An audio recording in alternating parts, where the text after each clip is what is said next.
Of the record گفتگو کرنا، پیغام رسانی کرنا، یہ میری ضرورت نہیں ہے.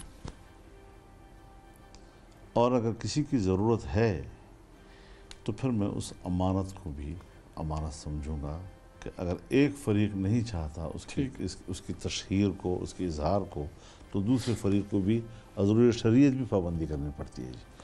تو اس لیے نہ میں ان کو کسی آکورڈ پوزیشن میں ڈالنا چاہتا ہوں، نہ اپنے آپ کو آکورڈ پوزیشن میں ڈالنا چاہتا ہوں. اور اگر وہ چاہیں کہ برملا گفتگو ہم کرنا چاہتے ہیں، میرے ملک کی فوج ہے، کوئی انڈیا کی فوج تو نہیں ہے کہ میں خفیہ بات کروں گا.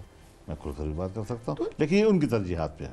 ان کا سسٹم کیا ہے، اس سسٹم میں جو ان کے تقاضے ہیں ہم نے ان کو دیکھنا ہوتا ہے. تو مجھے پھر ایک بات بتائیں، اگر یہ سوچ بھی تھی آپ کے، اتنے زیادہ کویشچن مارکس بھی تھے، کچھ سوالات بھی تھے، انگریزی میں کہتے ہیں اپریہنشنز بھی تھیں، تو جب آپ نے دھرنا دیا اسلام آباد میں، جس میں میڈیا کا خیال یہ تھا زیادہ لوگوں کا کہ آپ کے ساتھ آپ کے ایلائز نے، آپ کے اتحادیوں نے دھوکہ کیا، اس طرح کھڑے نہیں ہوئے وعدوں کے باوجود، جس طرح صرف علامتی طور پہ آ رہے اور ساتھ آپ کے نہیں آئے، 13-14 دن آپ رہ کے پھر آپ کو جانا پڑا.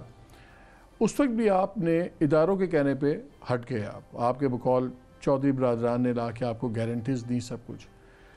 سمجھ مولانا صاحب یہ نہیں آتی کہ ایک طرف آپ کی سوچ اتنی کلیئر ہے کہ یہ اداروں کی مجبوریاں ہیں، یہ اداروں کا پاسٹ ہے، یہ اداروں کی چیز ہے، اور پھر اب ہر باری اداروں کی بات پہ دھرنا بھی ختم کر دیتے ہیں، پھر اداروں سے نیگوسیشنز کرنے کے لیے بھی دوبارہ تیار ہیں.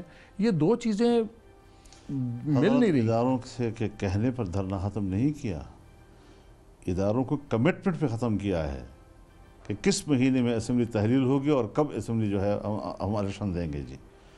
اب اگر یہ باتیں آپ ہم سے اس وقت کروانا چاہتے ہیں تو میرا خیال میں مناسب نہیں ہے. لیکن میں اتنا کلیئر آپ کو کہہ دوں کہ ہم اس بات پر نہیں کہ ہمیں کسی نے کہا کہ اٹھ جاؤ تو ہم اٹھ کے چلے گئے.